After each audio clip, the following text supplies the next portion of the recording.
of God, and all my life you have been faithful. And all my life you have been so, so good. Every breath that I am able, I will sing all the goodness of God. I love your voice. You have led me through the fire, the darkest night. You're close like no other. Though it was a father, though it was a friend, and I have lived in the goodness of God. And all my life you have been faithful. And all my life you have been so, so good. With every breath that I am able, oh, I will sing of the goodness of God. And all my life you have been faithful. All my life you have been so, so good. With every breath that I am able, I will sing of the goodness of God. Your goodness is running after, is running after me. Your goodness is running after, is running after me. With my life laid down, I surrender now. I give you everything. 'Cause your goodness is running after, is running after me. And all my life you have been faithful. All my life you have been so, so good. With every breath that I am able, oh, I will sing of the goodness of God. 'Cause all my life you have been faithful. 'Cause all my life you have been so, so good. With every breath that I am able, I will sing of the goodness of God. And I'm gonna sing of the goodness of God. I will sing of the goodness of God.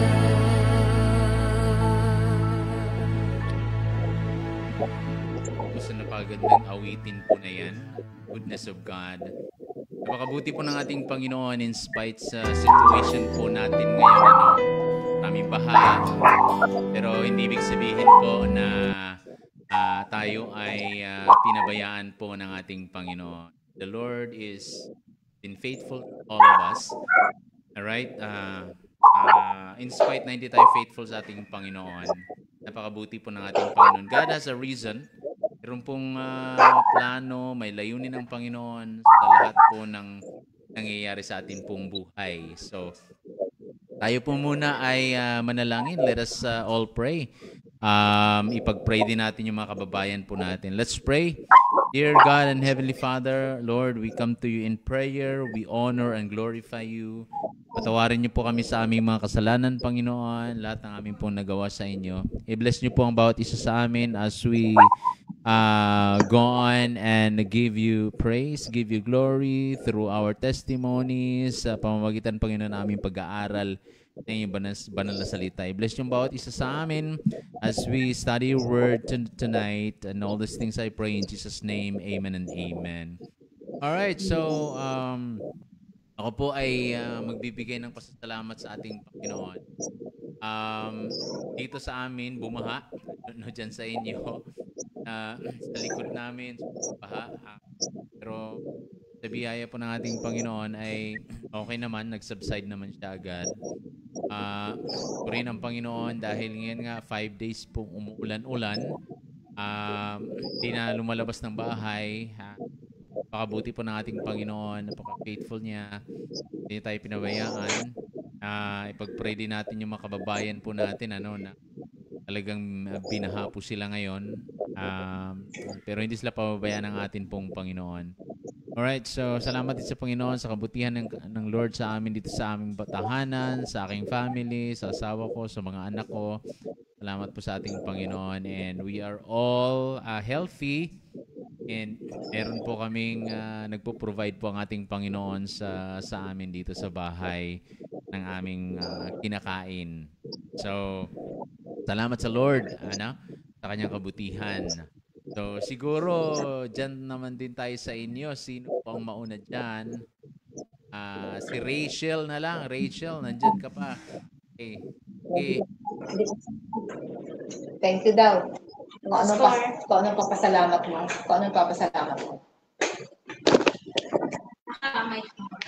Sige. Sige, itatapat ko na lang.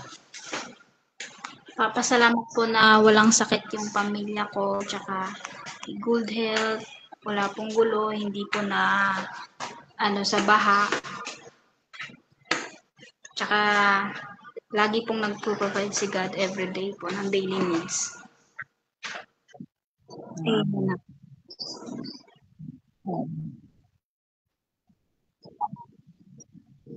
Thanksgiving. Sir, well, I'm able to walk now and use my bodily function, sleepwalking, but I'm walking already.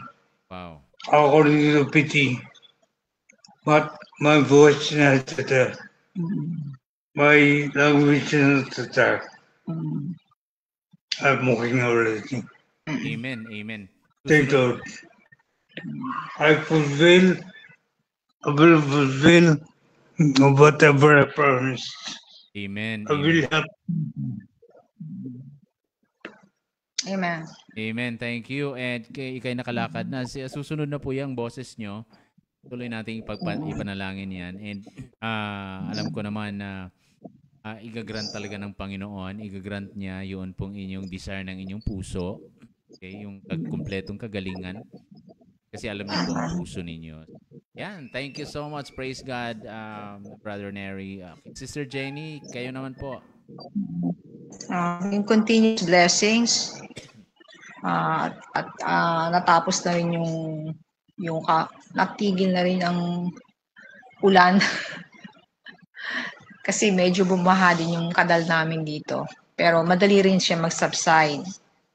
Saka yung continuous improvement ni Nari. Yun lang po. At saka yung providing for the whole family and my brothers. Yung wala rin nagkakasakit sa kanila. Sana pati si Nari gumaling na rin. Amen.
Yes, opo.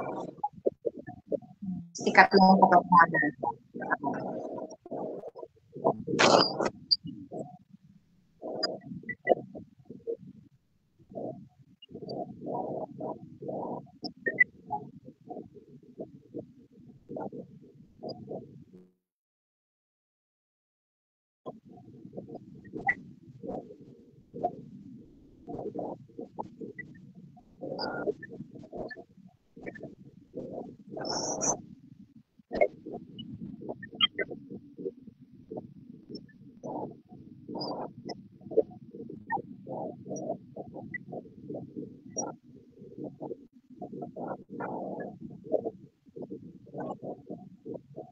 Pong Panginoong tag ng kanya pong iglesia.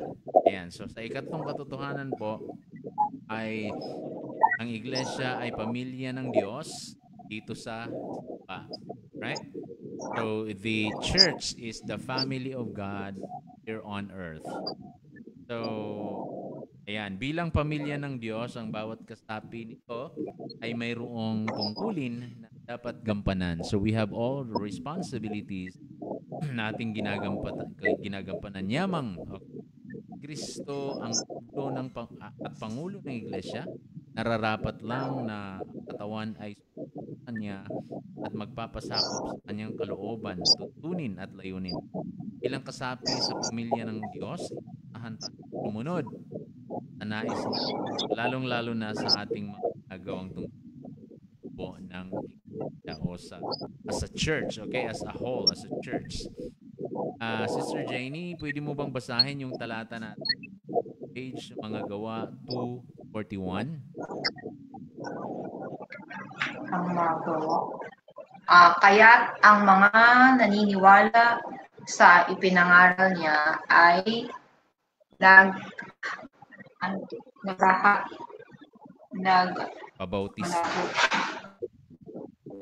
nagpabautismo at nadagdagan ang mga edad na may 3,000 katao ng araw na yon. Ayan. Okay, so maraming salamat.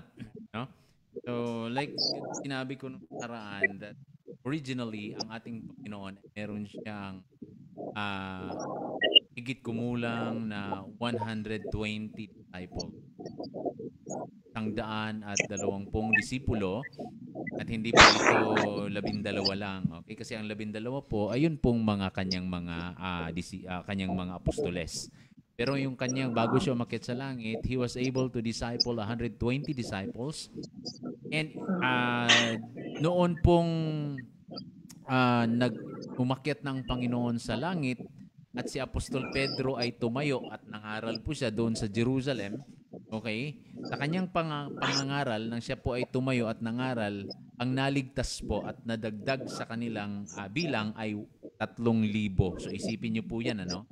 Yung nadagdagan sila 120 disciples, nadagdagan sila ng 3,000. Yun yung mga taong sumampalataya at naniwala doon po sa aral at turo na ibinahagi ni Apostol Pedro. Okay? Ganun kakapangyarihan, ano? Yun pong pangangaral po nila.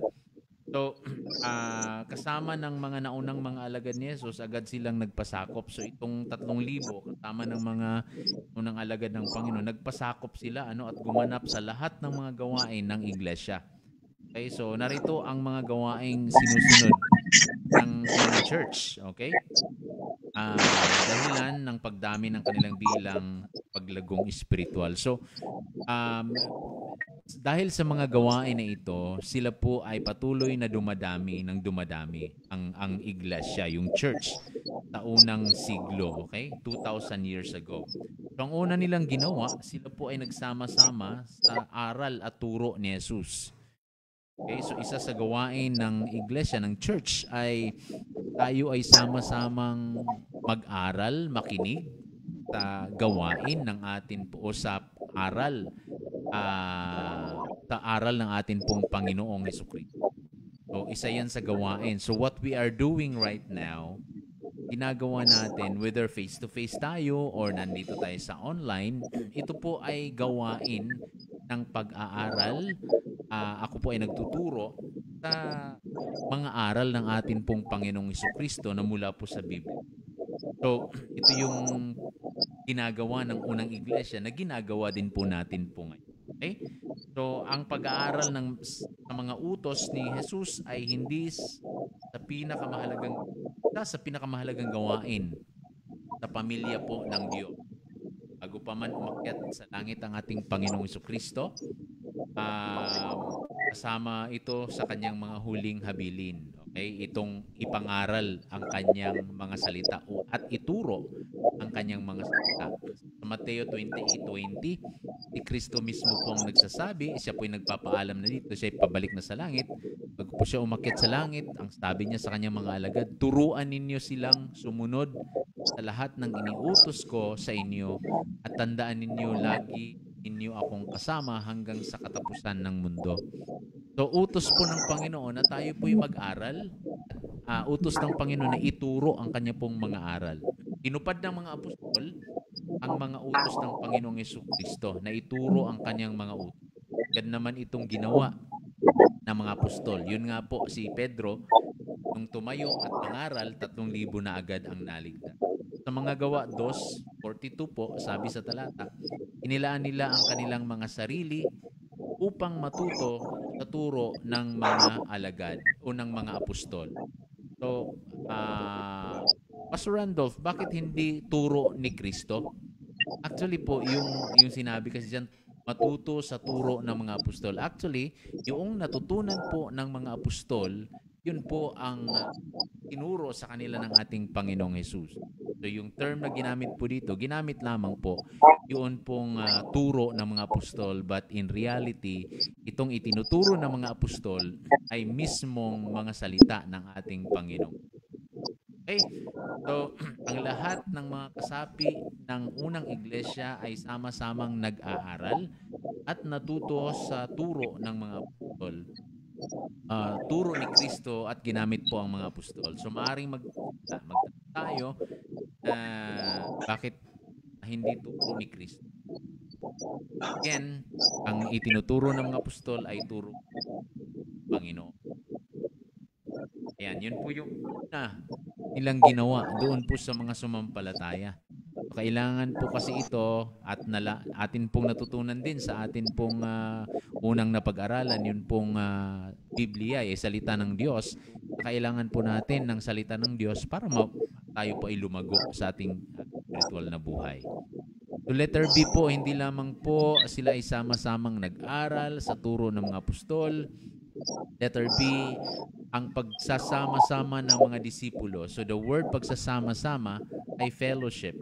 So ang iglesia ng Diyos ay nagkaroon ng sama-sama sa kanilang mga tahanan. Okay? O tinatawag ito sa English na fellowship. So ang pagsasama-sama o fellowship ay isang gawaing makakatulong upang ang lahat ng kasapi ng sambahayan ay tumibay at magiging matatag bilang isang iglesia o pamilya ng Diyos. One of the reason na tayo po ay nagfe-fellowship at nagsasama-sama para po tayo ay tumibay. Okay? Sa mga gawa 2:42b, sabi dito, magsama-sama bilang magkakapatid, salo-salo, pagkain ng tinapay at manalangin. Yan po ang ginawa unang iglesia. Hindi lamang sila nakinig ng salita ng Panginoong Jesucristo, sila din po ay nagsama-sama fellowship. So, pag nandyan ako, we are having our fellowship. Okay? We are having our fellowship. Nag-fellowship tayo pag nandyan kami, ng aking family. Kayo ngayon dyan, you are having your fellowship. Ito sa bahay, we are having also our fellowship with my family. Okay? So sabi ng mga kawikaan, 27:17, bakal ang nagpapatalim sa kapwa-bakal at isip ang nagpapaalas sa kapwa-isipan. So sa English po nito, iron sharpens iron. Ayan. So tayong mga mananampalataya, hindi po tayo titibay kung ang atin pong ka-fellowship ay hindi mananampalataya. So, the best na ka-fellowship ang mananampalataya sapagkat tayo po ay titibay kasama ng ating mga kapwa mananampalataya. At ang mananampalataya po o Christians ang gagamitin ng Diyos upang mapatibay ang kapwa mananampalataya. So, ang una po, ang unang ginawa ng church, responsibility ng church natin as a church, responsibility is to learn Word of Jesus Christ, to study the Word of Jesus Christ. Kalawang responsibility natin as a church is to have fellowship with one another. Iron sharpens iron for us to be strengthened in our faith. Katlo po, magsama-sama sa pananalangin. Ayan. So mayroong nagsabi na ang panalangin hininga ng iglesia. The church, the prayer is breath of the church. Isabihin po nito, hindi mabubuhay ang pamilya ng Diyos, iglesia, kung hindi nananalangin ang mga kasapi nito. So napag-aralan din po natin yung prayer, very important because this is our communication to God. Ang pananalangin ay isang gawaing magbibigay sa iglesia ng iba yung lakas, iba yung pag-asa. Ang bawat panalangin ay tutugunin po ng ating Panginoon nang naaayon po sa kanyang kalooban. Okay?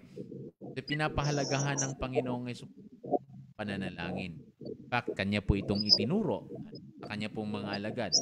Marami pong mga talata sa Biblia, lalong-lalo na po sa New Testament, na ang Panginoong Yesus ay talagang nagpo sa pananalangin. So napakaraming talata sa mga gawa dito sa Book of Acts, sa ating ginamit na talata, na marami ang mga teksto ng pananalangin. Ibig sabihin, talaga pong binibigyan ng halaga ng mga mananampalataya noong unang panahon, noong unang siglo, ang pananalangin. Kaya yun po, prayer is very important. Bilang pamilya ng Diyos dito sa lupa, nararapat lamang na mahalagahan natin ang pananalangin. Lamang ang personal na pananalangin, maging ang pangkalahatang pananalangin. So, as you see na tayo po ay nagpipray, we pray kanina, nag-opening prayer tayo. Later po, bago tayo magwakas, tayo po ay mananalangin. So, natutuwa ang Diyos kung ang kanyang mga alagad ay sama-samang nagpapakumbaba at lumalapit po sa kanya, sa trono ng kanya pong kaya. So, yan po ang ikatlong katotohanan, responsibility ng church, na ipag-pray. Ipag-pray nyo ako, ipag-pray nyo po gawain natin, ipag-pray natin ang bawat isa. At ito po ang magbibigay sa atin ng lakas. Okay? So, ang apat po, letter D, sama-samang pagbibigay pinansyal na suporta sa gawain. So, one of the responsibility of the church, unang siglo ay sila po ay care ng kanilang mga financial na suporta sa gawain. So, ang unang iglesia ay mayroong yung pagbibigay upang matulungan ang mga kapatid na nangangailangan. So, bilang kasapi sa lupa, ang isa sa mahalagang paglilingkod ay tugunan ang pangangailangan ng iglesia. Oo, mayaman po ang ating Diyos, hindi niya kailangan ng ating pera. Okay? The Lord is the owner of everything. God doesn't want our money, yung ating mga kayamanan. Siya ang nagmamay-ari. Bakit hindi niya kailangan? Kasi siya yung nagmamay-ari ng ating mga kung ano ang meron po tayo. God owns everything. So bakit niya pahihingiin, di ba? Ang lahat ng meron tayo ay pagmamay-ari ng ating Panginoon. Ito lang ang nais ng atin. Tayo ay maging responsible o responsably sa lahat ng bagay na ipinagkatiwala niya sa atin. So, in fact, ang nais ng Panginoon ay hindi naman talaga yung pera natin, yung ating pagsunod, yung obedience po natin doon po sa kanyang mga. Sabi sa mga gawa, 2:45, chapter 2, verse 45, ipinagbili nila ang kanilang ari-arian at ang napagkuhan ay agi sa lahat sa bawat isa ayon sa kanilang pangangailangan. So, ang mga unang Kristiyano ay nagpapakita ng isang radical na pagbibigay. So ngayon, iba ang hinihingi sa atin is 10% or we can offer according to our heart, kung ano yung nilalaman ng puso natin. Okay?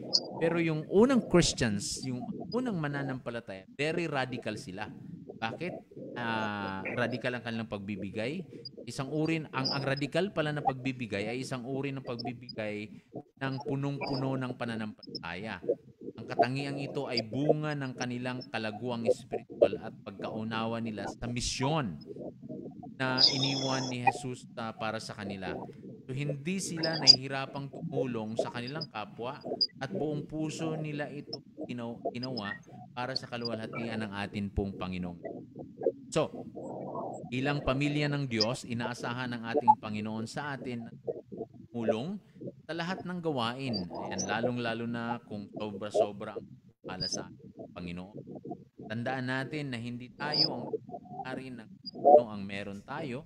Tayo ay katiwala po lamang. So we are only steward of the resources of the Lord Jesus Christ. Right?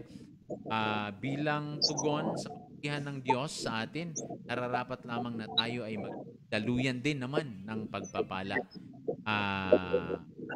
Ng pagpapala sa iba. So sabi po sa Kawikaan 11:24 verse 24 hanggang 25, ang mga taong mapagbigay ay lalong yumayaman. Ngunit ang mga taong sakim ay hahantong sa kahirapan. Ang taong mapagbigay ay magtatagumpay sa buhay. Taong tutulong ay tiyak na tutulungan. Ayan, napakaganda pong talata niyan, sa Kawikaan 11:24 to 25. So, ang mananampalatayang hindi kailanman nagiging karamot sa gawain ng Panginoon at pagtulong sa kapwa, kailanman hindi pagkukulangin ng ating Panginoon. Right? In ikalawang Korinto po, sabi ni Pablo 9:6, tandaan ninyo, ito ang naghahasik ng kaunti ay umaani ng kaunti. Ang naghahasik ng marami ay umaani ng marami. Our offering to God, ang offering natin sa Panginoon ay para tayong nagtatanim ng seed o buto. Eh of course, kung ilan yung itinanim po natin, dadami po yung bunga noon. So aanihin po natin yun. So again, ito po ang hinihingi ng Diyos sa atin ay bukas puso na sa pagbibigay at pagtulong sa ating kapwa sa gawain. At kung ang ating puso ay bukas sa pagbibigay, ang Diyos ang maglalagay sa ating mga kamay ng maaari nating ibahagi sa iglesia o sa church o sa iba pang nangangailangan. So tandaan natin, ang pagbibigay ay kagaya ng isang binhi. Kapag marami tayong itinanim, makakaasa tayong aani din tayo ng marami upang tayo ay masagana at maging daluyan pa ng maraming pagpapala para sa iglesia. So tandaan natin, hindi tayo nabubuhay para sa ating mga sarili lamang. Tayo ay nabubuhay din naman para sa iba. Alright? So yon, offering. Yan yung ika-apat na responsibility ng mga mananampalataya. Ang ikalima po o anim, sama-samang pagsamba. So, the first church, ang unang iglesia ay sama-samang sumamba sa Panginoon sa loob ng templo, in the temple courts. So, ang ating pagsamba ay sama-sama tuwing linggo. Sunday, itong ginagawa natin, this is a form of our worship. We are worshiping God, we are studying His Word. This is a form of worship. So, ang linggo ay selebrasyon dahil sa kabutihan ng ating Panginoon sa bawat isa sa atin. Right? Tuwing linggo tayo ay nagsasama-samang umawit sa Panginoon, sama-samang nagbabasa ng Biblia, sama-samang nanalangin, sama-samang nakikinig, salita ng Panginoon na bahagi sa atin ng ating mga gayahin natin ang unang iglesia na walang patid sa kanilang pagsamba sa ating kabila ng mga pag-uusig because inuusig po sila. nuusig ang unang iglesia, hindi sila napigilang magtipon-tipon upang ihayag sa mundo kabutihan ng Diyos sa kanilang buhay sa ng sama-samang pagsamba. Mga Gawa 2:46, araw-araw sila'y nagkakatipon sa templo at nagpipira-piraso ng tinapay sa kanilang mga tahanan na masaya at may malinis na kalooban. Yan. So, ang mga unang mananampalataya, actually, araw-araw silang sumasamba. Di lamang linggo, no? Sa atin ngayon, linggo, may reklamo pa tayo, no? Pag nandun na sa simbahan, nandun na sa building, di ba? Ang tagal naman ng preaching ni pastor, ano? Pero sila, ano? Araw-araw sinasamba nila o sila po ay sumasamba, araw-araw po nila itong ginagawa. Yan, kasama po ng lahat. So, ay araw-araw na sumasamba sa ating. Wala na silang ginagawa. Nag-worship na lang sila sa ating. Bakit ganito sila? Bakit ganito ang unang iglesia? Kasi nga, nakita nila kung gaano ka-faithful si Lord, kung yung niligtas sila ng atin. Ganun na lang ang kanilang sigasig sa pagtitipon, pangpasalamatan at sambahin po ang ating Panginoon. Pagdiwang ang kabutihan ng Panginoon sa kanilang buhay. So tayo bilang isang pamilya o iglesia ng ating Panginoon, tayo ay nagkakaroon sama-samang pag-tuwing linggo. I-practice natin, ano? Hopefully, hindi lamang every Sunday, kundi araw-araw. Itratuhin natin yung araw-araw ng pagsamba at pagpupuri sa atin pong Panginoon. Kaya inaasahan sa atin at magkakapatid sa Panginoon na sikapin natin ang dumalo sa lingguhang pagtitipon. Hindi man sa face-to-face, let us, kasi ngayon, wala pa talaga tayong formal na worship. Online pala. Copy natin, ano? Kahit papaano ay kinig tayo ng tapo ng kahit online lamang. Yan. So, sabi ng Hebrews 10:25, huwag nating kaliligtaan ang pagdalo sa ating mga pagtitipon kaya ng iba. Sa halip, palakasin lalo na nakikita nating lapit na ang araw ng napakasarap makita na tayong mga anak ng Diyos ay laging nagsama-samang nagpupuri at pagsumasamba sa ating Panginoon, sa ating Diyos. Habang tayo ay naging pagbabalik while waiting for the second coming for Jesus Christ, our King, tapin natin, ano? Sambahin siya. Araw-araw, dumalo tayo ng pagtitipon o dumalo tayo sa online. Doesn't matter, ano? Online man o doon sa importante na tayo po ay kapakita.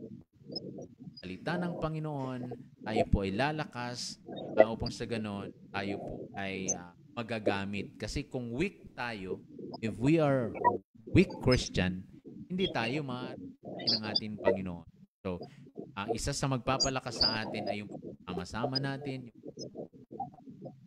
langin, pagbabasa ng Biblia, itong mga gawain ito po ang magpapatibay sa atin para po tayo ay lumakas at magamit ng atin pong kagaya ng desire ni Brother Nary na siya po ay may desire siya na tumulong sa iba pag siya po ay magiging malakas. Right? So, yan, igagrant ng Lord yan because of the desire of His heart. So, yun po, ano, ang anim na katutukan. Ito pa. Last po, dito ako magtatapos. Ayan. Ang sama-samang pagdalo ng Kingdom Hub o small group. Di lamang pagkaroon ng pangkalahatang pagtitipon ng taklat ng mga gawa, sila rin naman na sama-sama ng mga tahanan. Okay, so mayroon silang maliit na sama-sama. Binasa natin kanina. Gawa 2:46 na sila ay nagsasama, nagpira-piraso ng tinapay sa kanilang mga tahanan. Pinapahalagahan ng unang iglesia, the first church in the first century, give importance of having a meeting in the house. Which is, yan po ang ating pinapalakas dito po sa GKF. House Church. Ayan. So, alam ng mga unang mananampalataya ang kahalagahan ng kanilang spiritual na paglago. Ang small group or yung Kingdom Hub, yung ginagawa po natin, tawag po natin Kingdom Hub or small group ay na bahagi ng iglesia. We are a small unit na church. Okay? Mga unang mananampalataya ay hindi nila pinabayaan ang gawain po. Sila po ay tipon-tipon, halo-salo sila, at nagpapalakasan sa loob po ng kanilang mga tahanan. So, yung ginagawa nila 2,000 years ago sa Jerusalem. Which is ito din po ang ginagawa natin sa ating kapanahunan at dito po sa what we are doing. Okay? So, yun po. Ang susunod po na pag-aaralan po natin ay mayroon pong mga hakbang, okay? Ang ginawa ang Panginoon dahilan o bakit ba sila dumami talaga ng ganito? Dumami sila eh. Hindi lamang sila namang naging 3,000. Mayroong 10,000, naging tens of thousands hanggang sa yung aral ni Kristo ay sakop na ang buong Jerusalem. Pati yung mga pare naniwala na doon sa aral ni Kristo. So, bago pa nangyari yan, ano ba ang sikreto ng ating Panginoong Jesucristo? Bakit ba dumami ng dumami ang mga mananampalataya? Which is yun yung desire ng GKF. Okay? So ituturo ko po sa inyo ang kanilang strategy. Okay? Na ginawa po dahilan upang sila ay dumami po ng dumami. Yan. Kasi ang mandato sa atin ng Panginoong Hesus ay ibahagi at ituro ang ebanghelyo ng kaligtasan. Ibig sabihin, kung ituro ito, ay inaasahan ng Panginoong Hesus sa atin na dadami yung mga mananampalataya. So, hindi man naman pwedeng magturo tayo na walang o magtanim tayo ng mga ng salita ng Panginoon na hindi tayo ani. Yan. So, kaya nga yung Christianity, yung iglesia, yung Church of Jesus Christ, okay? The Kingdom of Jesus Christ ay nasakop ang buong mundo at nakarating sa Pilipinas. At ito po ang ating ginagawa ngayon. Tinuturo po natin kung tinuro ni Kristo 2,000 taon na nakalipas sa kanya pong mga alagad. Dahil is ni Kristo na talagang masakop natin ang buong mundo ng kanya pong mga aral. Okay? Dami po ng mga relihiyon po ngayon, sa dami ng mga hindi mananampalataya, mission po natin ay madala sila sa kaharian, sa kingdom ng atin pong Panginoon. Ayan, so dun po, nagtatapos ang atin pong pag-aaral at sa susunod po na ating meeting ay pag-aralan po natin yung strategy, yung sistema ni Kristo, bakit dumami ang iglesia. Okay?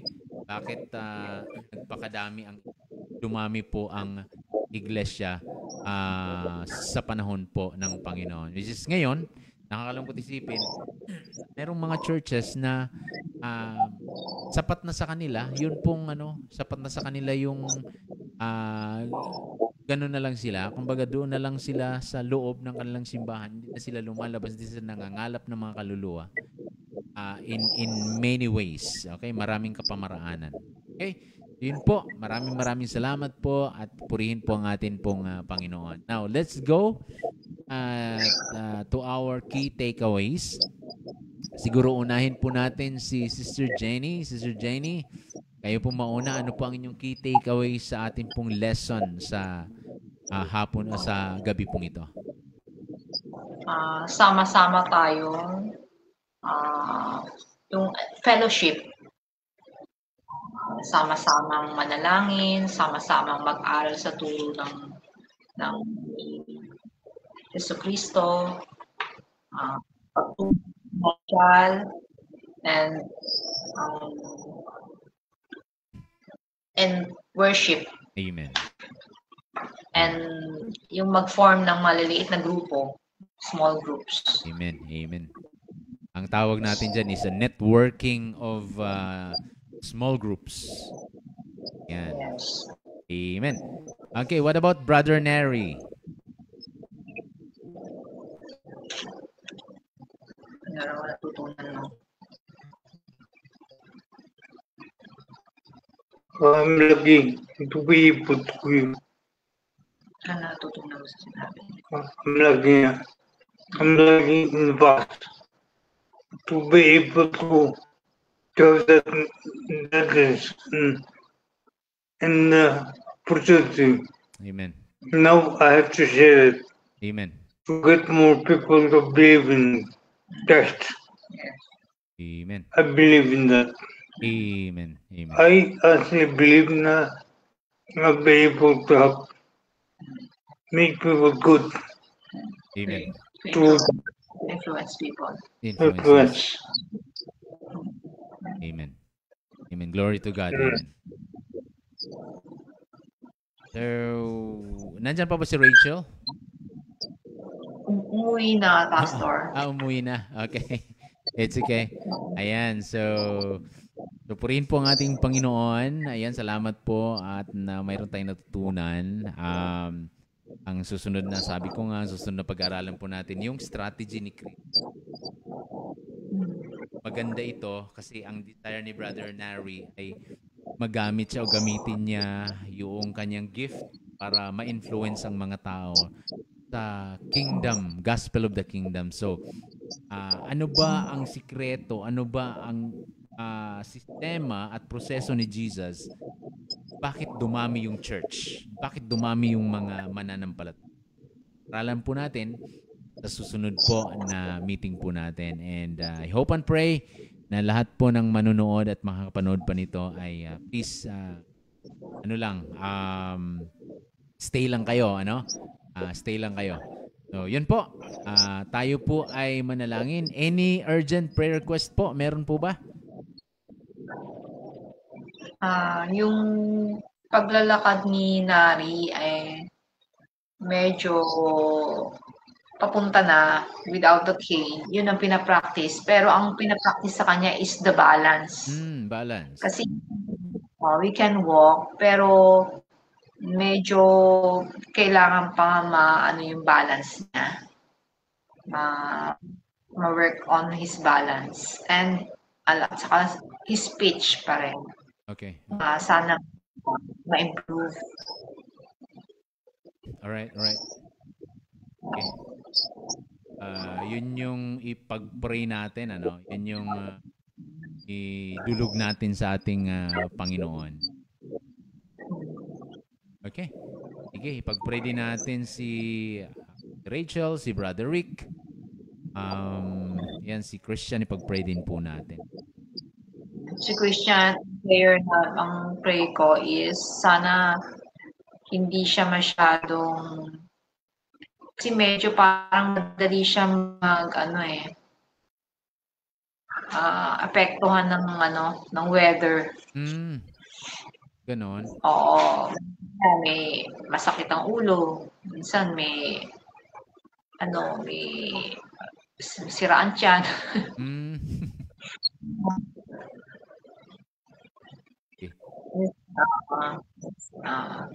Pray natin. Ayan. Sige po. Tayo po ay manalangin. Let us pray. Samahan niyo po ako. Pag-pray din natin yung mga kababayan po natin. Let us all pray.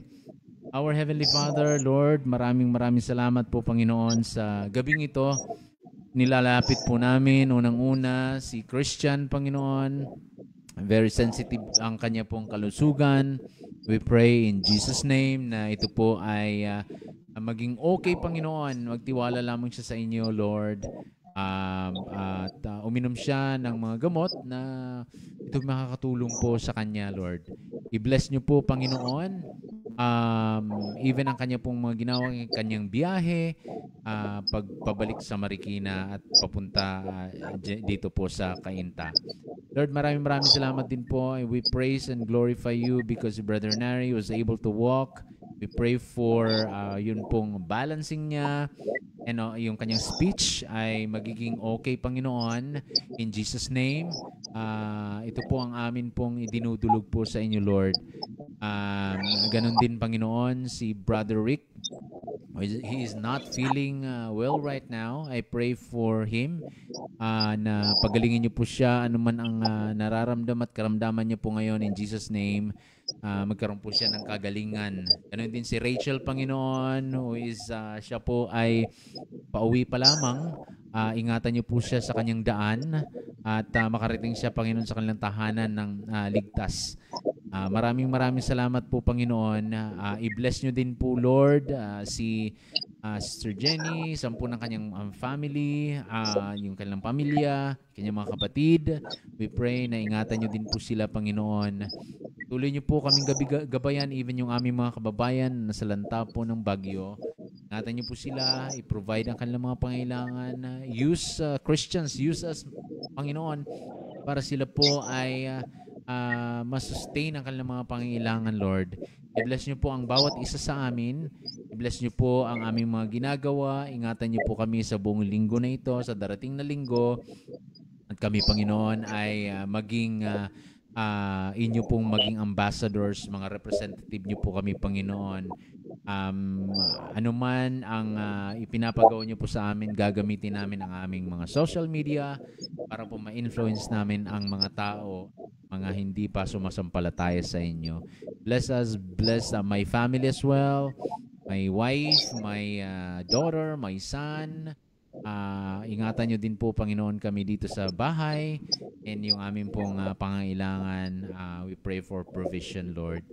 Bless all of us, bless our families, and lahat po ng aming gagawin, Panginoon, ay sa inyo po namin ay binibigay at pinagkakatiwala. Ang lahat ng ito ay aking samot dalangin sa pangalan ni aming Panginoong Jesus. Amen and amen. Ayan, so praise God Pastor, po. Yes. yung brother ko pala si Eric, I don't know kung na-meet niyo siya. Nagkaroon siya ng back problem. Nung recently, hirap siya tumayo. So sana, we pray na magtuloy-tuloy yung recovery niya kasi he's under steroid now. So sana makarecover siya. Sige. Isama natin si Eric. Let us pray. Lord, we pray for Eric, the brother of Sister Jenny. I pray for him, Lord, na nagkaroon siya ng problem sa kanyang back. Sa inyo po namin pinagkakatiwala siya, Panginoon. In Jesus' name, you are our healer, our God, our doctor. Pagalingin niyo po siya, Panginoon. Salamat, Lord. We claim the healing of Brother Eric. Bless niyo po ang bawat isa sa amin, Panginoon. Sa aming patuloy na pagpupuri at paglilingkod sa inyo in Jesus' name. Amen and amen. Ayan. So, picture po muna tayo. Please open your camera. Teka lang. Wait lang. Ilan.